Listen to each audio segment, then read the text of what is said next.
folks. Welcome to Hawaii Kaika. So I have my friend with me, Keli'i Irvin Ross, and what was kind of interesting, I was just talking to him about it earlier. He and I, we would talk story, knowing each other in intermediate and high school, at Kamehameha schools, but we never really got a chance to know each other. So while you guys are hearing what he has to say today, I'm actually going to be having a good time getting to know him too. But the moments that I do remember of him was that super athletic guy. If I remember correctly, he did like music as well, right? He did like band or orchestra, yeah. I was in the orchestra, bro. Yeah, he was in orchestra. See, so you don't see too many guys like that. Guys who are athletic, doing like the jock stuff and then doing like the music stuff too. You don't see that that often. Plus, brother man owns his own business. But that's just a brief introduction. I know he's gonna talk about himself a lot more, which is what we want. So, I'm gonna turn the time over to my man, the next special guest, Keli'i Irvin Ross. Brother, if you could just introduce yourself and tell a bit about what you do and whatnot. Hello everybody. My name is Keli'i Ross. Irvin is actually my first name. But I was one of those guys who went through school as Keli'i. So I never graduated, and then everybody started calling me Keli'i. So Yeah, my Hawaiian name was always there first. Yeah, I know how that is. Yeah. Yeah, we can talk about that another time off camera, and I can talk about that a little bit more later. But yeah, I'm a '93 graduate. Proud to be and blessed to be part of the Hawaii, legacy, and I'm very proud of that. But yeah, I mean, I am a business owner. My company's name is Malama Aina Chem Dry. Started off as a carpet cleaning service. We are a full service cleaning, flooring company. So we do like tile and grout, upholstery, carpets. But my main focus nowadays is high-end area rugs. So people who have these $10,000, $20,000 rugs, they send them to me at my facility and we clean them there.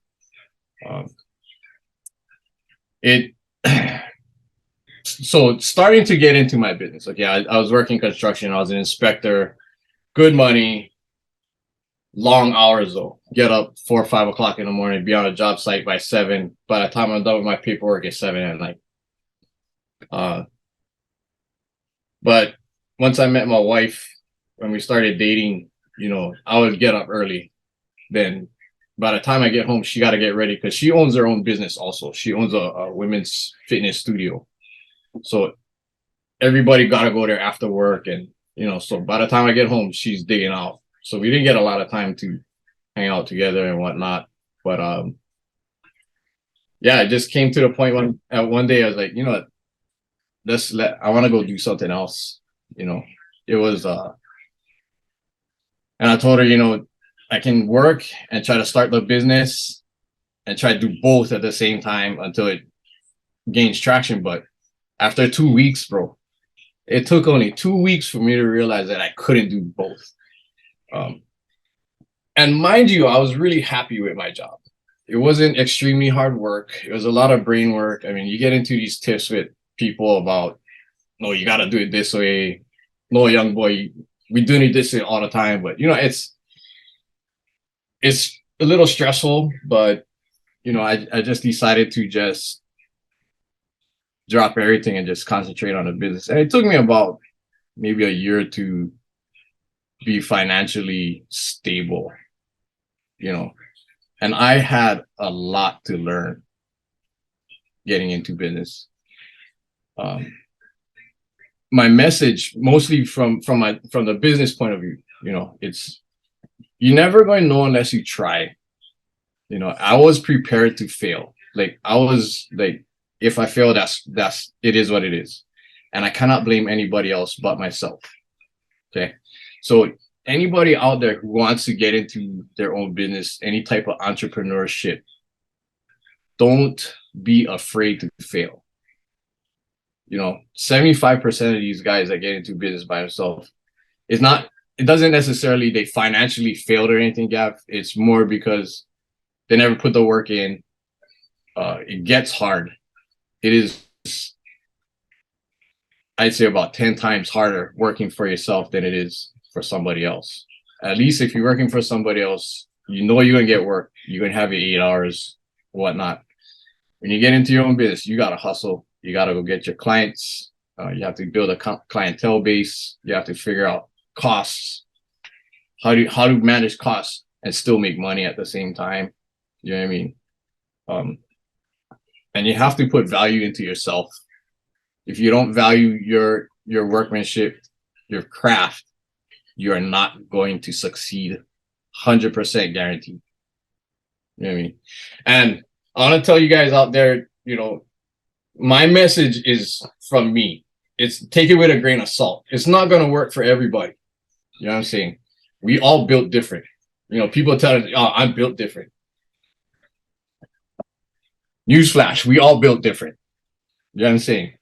So, you know, find something that you might want to do.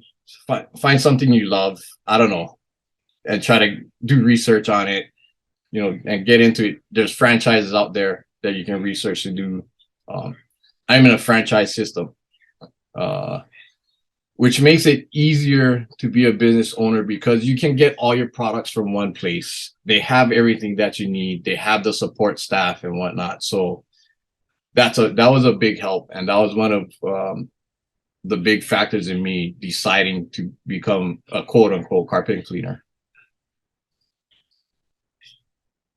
You know, so I mean, that's pretty much everything in a nutshell, bro. I mean, I know it's rough to work for somebody all your life. I know, but you know, sometimes as Hawaiians, we gotta, you know, you hear the sayings about you gotta love what you do for work and all that.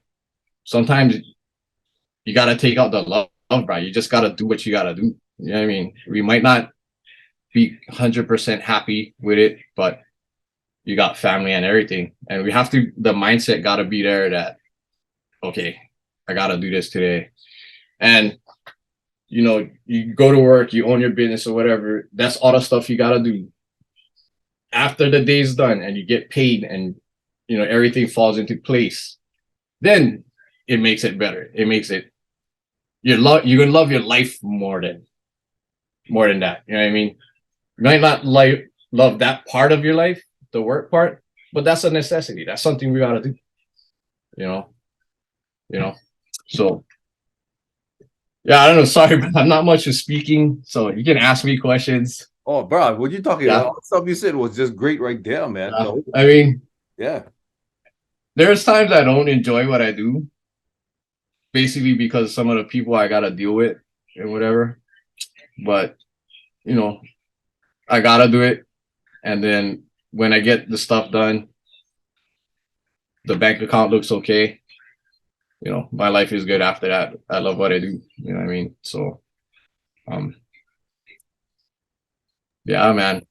I mean, I mentor guys as a franchise, like new franchises that come in, I mentor them and like, oh, how do you do this? How'd you get as successful as you are and whatnot? It's, you know, what I'd like to tell them is, you know, you can't measure your success against somebody else. You have to measure your success on if you're comfortable, if you're acquiring work, you know, if you're working steady and whatnot, because this industry is not steady work. It's not. If you're not out there hustling, if you're not on social media blasting everything out there, and if people don't know what you do, you're not going to succeed at that. You know what I mean? But and I just continue to build the business. I just spent about 150 grand on new equipment and renovating the shop, you know, construction and all that kind of stuff. And quite honestly, I wasn't financially ready for that. But again, I was like, you know, there's no sense waiting until the time that I can be 100% financially ready for that. I'm going to do it. If it doesn't work out, I'm prepared for the blowback, you know. And I get it. Not everybody can afford that luxury. But for me, it's like, I'm one of those guys who, let's go get it done and we'll worry about it after. You know, because I'm never gonna know if I don't do it. You know what I'm saying? Yeah. Like when I was like I coached wrestling for 25 years up on campus, and you know, if anybody knows wrestling, you're not gonna score on 100% of the shots that you don't take. You know, if you don't take a shot, there's no way you're gonna score. You know what I mean? So you have to take chances, bro. That's a cool analogy, bro. Never thought about that one. Yeah. Man, Yeah. that's why all those years of training and doing wrestling would pay off then, huh? Because taking those risks and being a business owner. It does. I mean, wrestlers are the most hardcore, not only physically but mentally. You have to be mentally strong because I mean, you're in that room for 2 hours, and as coaches, we kick the kids' butts. We absolutely smothered them. And when I was in school, my coaches, you know, now things don't seem as hard. You know what I mean? Mentally anyway. Physically things are hard now because it's just we're getting older, but mentally it's, you know, we're a little bit different in the head when you're a wrestler. Hey, you know, I kind of want to ask you a question about that. Talking about being smothered and going through those trials and overcoming them and becoming more mentally strong. Yeah. Mhm. One of the criticisms I always hear about the younger generations now is that they're getting more sensitive, they're getting more soft. Mhm. What is your opinion on that? Like, you feel like that's how it is now? Like then because you're not allowed to be as strict or harsh on the students, that they're coming out to be less mentally strong. You agree with that, or what is your take on all that, on why it's happening and stuff? I wouldn't honestly, I wouldn't be able to tell you factually why they're getting soft, but I definitely think the testosterone level has gone down through the generations for sure. I think all of this came about because we're worried about student safety, you know, and um, people's feelings, which I can understand, but we have to understand as Gen Xers that we were raised by people who went through some very, very hard times, you know, and they didn't, in all honesty, they didn't want that to happen to us. They didn't want us to be pushed around.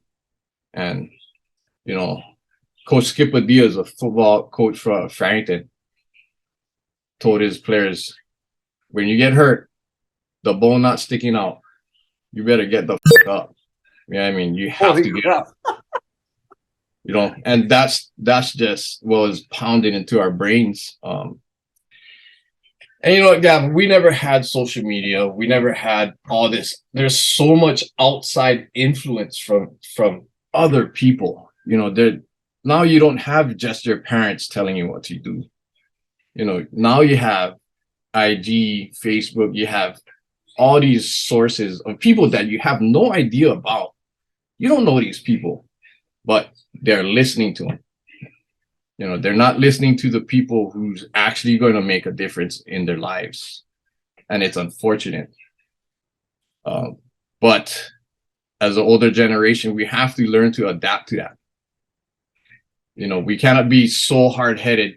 We cannot ask them to change and we cannot change. You know what I mean? As we progress, like I'm going to use wrestling as an example again, as we progress over 25 years, we had to change our coaching style. We went from running the hills all the way up. We had to run up to Cunha and back. No, cannot do that. We cannot run on the hills because of safety. Wow. You know, traffic safety. I remember you guys doing that too. I remember you guys doing that too, bro. Yeah. I mean, it was brutal. It was brutal, but necessary. But now we, as coaches, we have to adjust our training. You know, there's more wrestling going on and less conditioning. We use wrestling as conditioning. So to I guess to parallel that to regular life, it's the mindset has to be, you have to get things done in a way that's going to get things done. I don't know if that makes sense, but you have to find a way to get things done to get it done, and you have to adapt to that. And in life, we all have to adapt to that. You know what I'm saying? That's cool, man. You don't notice, but like through my 20s, I was an opioid addict. I got injured early in my 20s, and started taking pills for pain, but it was like, holy shit, this feels good. So just continued on for like, I'd say 10, 15 years, bro. But I have to thank that wrestler mindset. Like one day I got up with like, bro, what are you doing? And the thing is, Gab, I never stole from my family. I never stole from anybody to get money or anything like that. Everybody's situation is different when they're in that rut. I mean, I still went to work. I was still functional, but I was addicted. But I didn't have any. Nobody knew, because I wasn't stealing and I still was functioning, going to work and all that kind of stuff. But mentally, I just said to myself that I can't be going down this road, because it would get worse. If I didn't stop at when I did, it would have got worse. And then I think I would have been, okay, I got to start stealing and whatnot. It did get to the point where I didn't have money to buy food or put gas in a car and all that kind of stuff. And I just kind of realized, like, oh, bro, this ain't right. You know what I mean?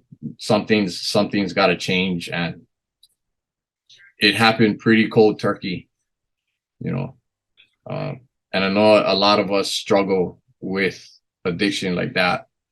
Good people, hardworking people, they get hurt on a job, doc prescribes them pills, and then bang, you're hooked. So, the one thing, if you do know somebody who's addicted, the thing they don't want to hear is, bro, you're an addict, get some help. But now they're going to say, nah, I'm good. But they to me, they got to find that out on their own, that they're hurting. You know what I mean? You can tell them over and over again, you're hurting yourself, you're hurting your family, what about your kids, what about your wife, like that. They already know, but the addiction's got such a crazy hold on them that they don't want to hear it. You know what I'm saying? So, I mean, and I don't want to say I didn't have any help. I had a Hanai family that kind of, helped me out through everything. But the thing they didn't do was badger me about it. When I was strung out, they'd give me something to eat, let me crash, all this kind of stuff. They'll talk story with me, but they wouldn't be like, oh, you're screwing up your life, this and that. Because I already knew that was happening. It's just, it had to come to a point where I had to decide that I wanted to stop doing it, stop screwing up my life. And, they helped me out, got me through that. And, it's just a real blessing that I'm able to sit here today, and share this kind of stuff with everybody who's watching, and my wife was real supportive. I told her about it and she was like, okay, are you still doing it? I was like, no. She's like, okay, well, let me know if you do. Figure out a way to get out of it. You know what I mean? So, yeah. Interesting times, bro. That always helps to have a good woman in your life too, man, for that support, bro. Let me tell you. Oh my gosh. Bro, I never thought I'd get married, bro. Me neither. my best man at my wedding, my brother, he goes up and does his speech. He's like, I never thought I'd be standing up here. Yeah, I can say the same for me too, bro. I didn't think I would get there either. Yeah. Like one question I meant to ask you. You said a lot of cool stuff, bro. Thanks for sharing that, because I know that kind of stuff is super personal. When that after you finished high school, did you do any kind of like post high school education? Did you go college or anything like that? Oh, Or I went through a couple years of college, Gav, and it wasn't for me. Um, and I mean, I did real well in class and all that kind of stuff, and it was just boring. School is boring, bro. I mean, and I don't know. It's just I was just never one of those guys who liked school. I mean, I like to be there. I like going. I mean, I didn't.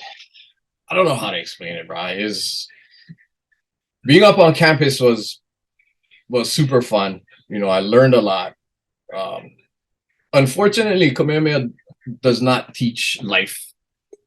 You know what I mean? They don't teach life, and I don't expect a lot of schools will teach life. But I went to college, and I just figured there's a lot more things that I could do rather than going to class and getting a degree. I mean, do I think that I should at least try to graduate and all that kind of stuff? Yes. And I'm never going to tell the younger generations that. You know what I mean? You know, I'm telling you, you know what? Try go. Yeah, at least try. And if it's for you, then get your degree. Might help you out in the future. But a lot of people that I know that are successful are just high school graduates with some college. You know what I mean? And I told my son the same thing. It's like, you know, if you're not going to college, it's not a big deal. But I don't want you to not do anything with your life. If you're not going to college, do something. You know what I'm saying? Um, yeah, that I was never. I mean, I had good grades and all that, but it's just boring. I just didn't want to be there anymore. Um, so yeah, man. I said the exact same thing to my son too. If he doesn't want to go mhm. to college, make sure you do something with your life, like learn trade Yeah, or whatever, man. Because yeah, like you said, I said this in a previous episode too. Like if you talk to guys that own businesses, CEOs and whatnot, most of them was either C students or college dropouts. yeah. There's a lot of them out there. A lot of Yeah, multimillionaires that hustle the right way. yeah, They stayed focused, and a lot of these guys failed multiple times. They failed miserably multiple times before they hit these big dollar deals and whatnot. You know what I'm saying? And you know, if and you can have people call me or ask me about business and whatnot. I'm gonna tell you this. Don't go into your own business thinking you're gonna be a millionaire.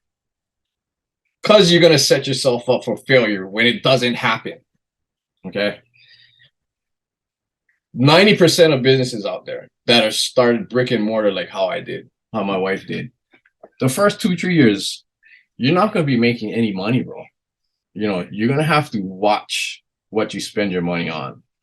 Okay. Um, it took me until my 40s to realize that I have to stop living the way that I wanted to live and live the way that I'm supposed to live. You know, and you heard it before, live within your means. But as a human being, we want to splurge. You know, we want to go to Vegas. We want to buy that new car or whatnot. Hey, go ahead and do it, but be like true life. Be prepared for the repercussions of that. You understand? Um, don't go to Vegas and blow through your savings. You know, don't buy the car that you really in actuality can't afford. You know what I mean? Um, so that's something that you really, really have to be prepared for when you start your own business. Um, Set your expectations, set goals, but make sure you're very realistic about it. Write down everything. Write down, get a big whiteboard like this whiteboard behind me. Write all your expenses, how much you want to make, how much profit you want to make, how much your net, how much you're gonna make per job, or how much you're gonna make per sale, or something like that. You know what I mean? Um, but yeah, it's it's a struggle for sure. Um, but it's a fun ride, you know, when you get to that level where you're kind of coasting along and you know you're getting everything's running a little bit more smooth. yeah. That was one thing I noticed about how you were too. Like even in high school too. I remember you being the guy who was playing music, but you were also in athletics as well. And obviously you was going to school, so that's not an easy thing to do. Like you don't see too many people doing that. You don't see too many people as multifaceted like that, where they can juggle all these things, right? And it kind Yeah. of seems like it's carried over into your life now, right? Where you can manage your time and doing all these different things because you were Mhm. wrestling coach for a while. Now you're a business owner, and yet you still manage to stay jacked and in shape. What would you say is like the secret to, I don't know, time management, I guess, to being a multitasker or just being able to juggle so many things at one time? That's a hard question for me to answer because, like I said, I'll do things and worry about it later. So, but like I also said, I'm also prepared for the blowback. No matter how big or how small it is. Uh, but I do prioritize. I'll do it. Although I do a lot of things, I do prioritize. I get up in the morning and I work out. Me and my wife built a gym, and because of COVID, all the gyms shut down. So we built a gym at my facility, but we brought the gym back home, and now it's in our garage. So we get up early, we work out, we got our workouts in to start the day. And to be honest, that's probably the best thing that we did because you get the blood flowing early in the morning. It's easier for you to get through the day. Uh, but yeah, man. I mean, I see you getting after it too, watching that scale, grinding. I mean, it's a grind, bro. You know what I mean? If we like you set goals, so it's gonna make it easier for you because you set goals. You're not just working out to work out. You know what I mean? So, um, and that's something else I teach. I part time at Mililani UFC as a trainer, a coach.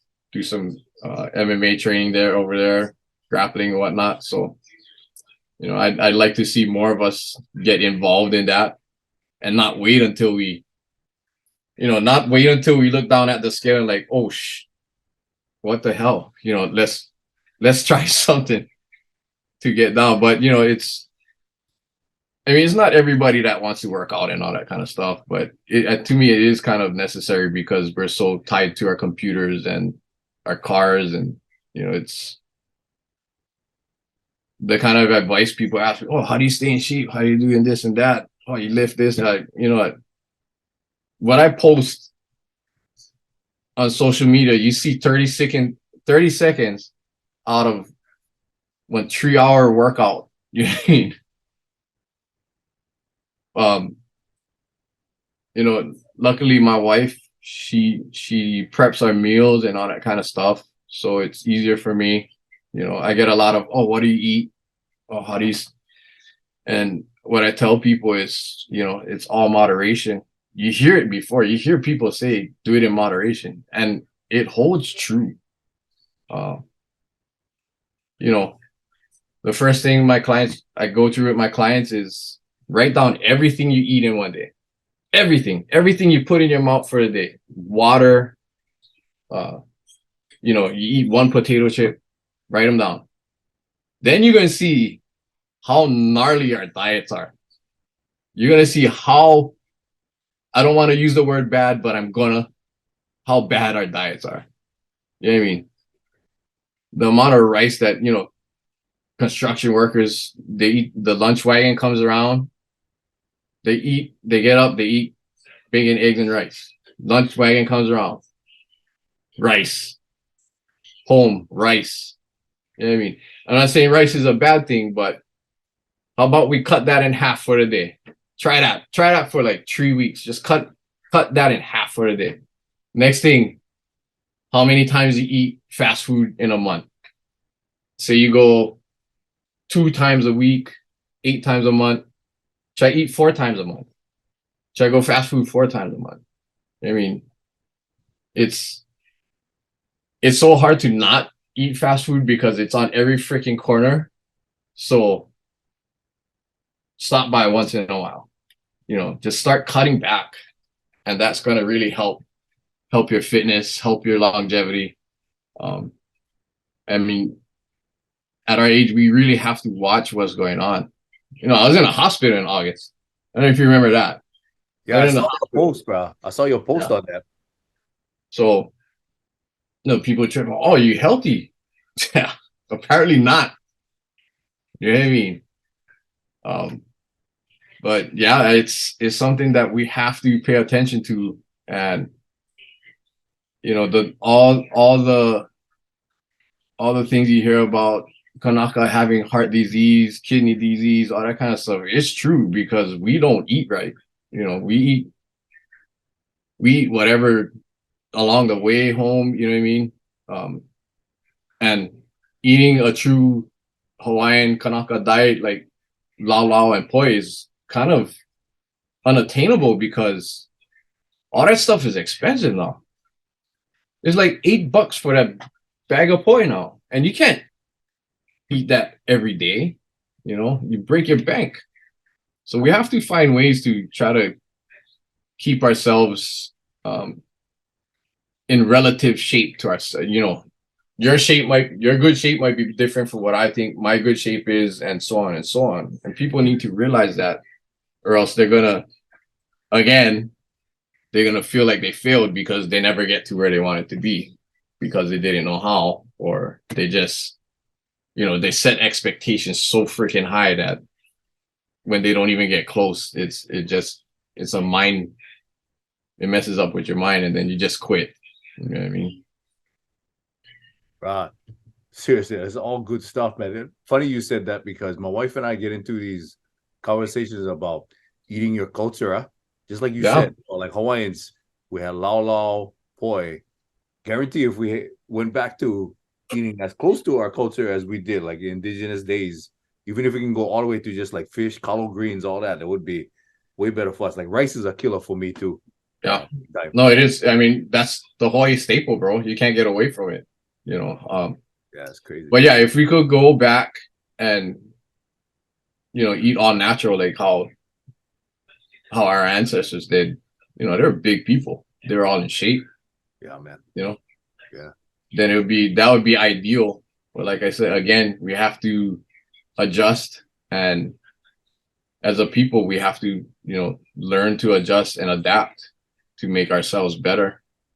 Um, It's true, bro. I Yeah. know we're running out of time here, but you know, like as a culture, to me, we need to learn to support each other a little bit more. Not only talk about it, but you know, if you see local business, locally owned business, go support them. I mean, support your local shops, Hawaii grown businesses, entrepreneurship, that kind of thing. You know, you got people trying their side hustle, they're making jewelry, all that kind of stuff. Christmas time come around, bro, go support them. Go show them what's up, because as a people, we're getting few and far between, and we need to, you know, start doing that kind of stuff. And to all you guys watching, go watch all the other Ho'oikaika episodes. I mean, there's a lot of knowledge out there. I mean, I love the one with Maka Keone. I love the one with his son. I love the one Jay Kahe'e. He has product. That dude just blows my mind. That I mean, the guy's an EMT, but he still has time to, you know, help people with their finances and all that kind of stuff, bro. That's just amazing stuff. And you know what? Go watch those videos, see what these dudes have to say, see what all these people have to say. It's really inspiring. Thank you, Gavin, for doing this. Somebody had to start. I'm glad it was you, brother. It's awesome. That stuff is fire. Seriously, all the stuff you said was so good, man. Like, definitely we're gonna be hearing from you again, for sure, on another video. I know it already. If you mind talking about your business and where people can contact you and give you information, I can put it in the description on YouTube as well. Yeah. So you can go to malama .com. It has all our services and what we offer. We do commercial, residential, cleanings. Like I said, you guys got area rugs. People, that's the main part of my business right now. just the area cleaning service. But we are open 7 days a week, by appointment only. Yeah. So after we get off, I'll shoot you my number, and then you can put them up too. Yeah, yeah, I'm cool with that. But like I said, bro, thanks for having me on. This was awesome. Hopefully, you can edit my wife running through the door out. Jeez. Oh, I see she's sneaking back. Oh, that's funny. Oh my goodness, That's something that my wife would do too. Sorry, Gina. Oh yeah, man. If you guys want to get into business, call me if you want to get into some kind of business. If you're thinking about it, I can help as best as I can. Just make sure you guys know your value. I mean, you have to value yourself in order to make your business worth. And let me leave you with this. I think we got a minute or so left. Yeah. Go back. As long as you want, man. Seriously. So an iron bar, 1 pound iron bar nowadays is worth about $300. Okay. So from that iron bar, you can make horseshoes. Those run about $500. Okay. If you take the pound of silver or iron, and you make sewing needles, you can make $70,000 off of that. Okay. An iron bar making watch springs is worth $6 million. So if you're an iron bar, you have to figure out what kind of value you hold in this life. And then you're going to know how successful you want to be. You know what I mean? Oh, you guys out there, go look up Eric Thomas, the hip hop preacher. Watch his videos, bro. Yeah, go watch this guy's videos. He is awesome. He's a motivational speaker, but he has things to say to you that is just profound and can make a difference in your life. The guy says real quick, if you want to succeed as bad as you want to breathe, that's going to make you that successful person. You know what I mean? Think about that. If you want to succeed as bad as you want to breathe, then you're going to know how successful you're going to be. You know what I'm saying? But again, bro, thanks for having me on. This was awesome.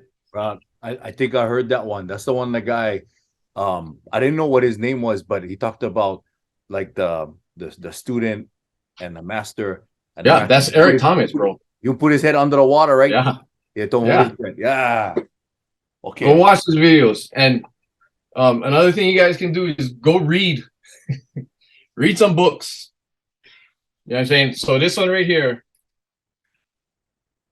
Mindset, the New Psychology of Success, is an awesome book. Brother Rob Hessia, who is up there, he was one of the coaches at Kamehameha. He was a head coach.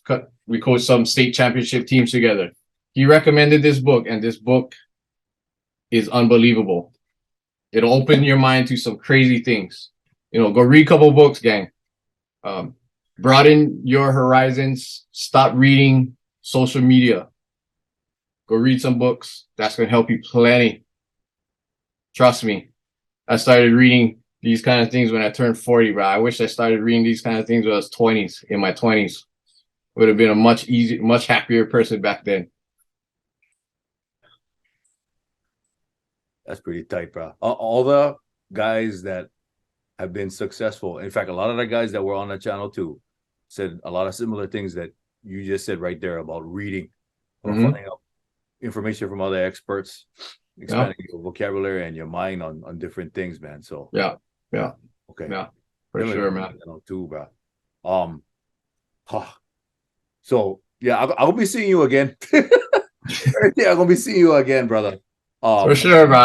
I'm glad to be here. You know, glad to try to share some knowledge with everybody. Like I said, take it with a grain of salt. I try to keep it as real as possible with you guys. You know, like I said, you guys are welcome to call me and ask me any questions about my business, about how the business is ran and all that kind of stuff. And I'll be 100% with you. I'm not gonna shoot out rainbows and unicorns to you. I'll tell you the goods and the bads for sure. That chicken skin, bro, when you was, you know, a few times when you were talking about some of the stuff you said, like, yeah. See, I don't know what you was talking about, man. Like, he's like, oh, I don't know what I'm gonna share. Like, dude, you have so much. It seems like we're gonna have to do another episode with you. Now I understand why Willard told me to interview you, brother. Yeah, it's my pleasure, bro. You know, I mean, I don't like to speak, but I kind of do. Yeah. Because when I do these kind of things, I don't prepare. I just kind of shoot from the hip. And I like to answer questions. I like people asking me questions. I like to answer them. So. And that's the best kind, man, because your stuff comes straight from your all, bro. 100%. 100%. No, seriously, bro. I appreciate you big time on this. Folks, like I said, look at all the challenges that Brother Keli'i had to go through, you know, overcoming addiction, overcoming, you know, issues with school and whatnot to get where he's at now. You know, there's always a way. There's always people out there willing to help. It's not too late. I know a lot of folks out there are going through a lot of issues and challenges right now, but, you know, look at Brother Keli'i. Look at the other guys that we had on the show. You know, it's there's a lot of successful Polynesian men out there that aren't getting showcased, like this gentleman right here. And if you get a chance to watch the channel, talk to Keli'i, talk to all of the brothers that are on this channel. They, like he said, they will offer to help you because Keli'i cares. You know, all these guys that are on this channel, they care. They're volunteering their time, going out of their way to talk to you folks and give advice. Because, like me, I think a lot of these guys, they're tired of seeing, you know, our brothers just suffering and going down wrong paths or whatnot. So, big time, mahalo to Keli'i for everything you've done, bro. Hey, and folks, thanks for watching again. We'll see you on another episode of Ho'i Kaika. So, mahalo. Peace. Mahalo.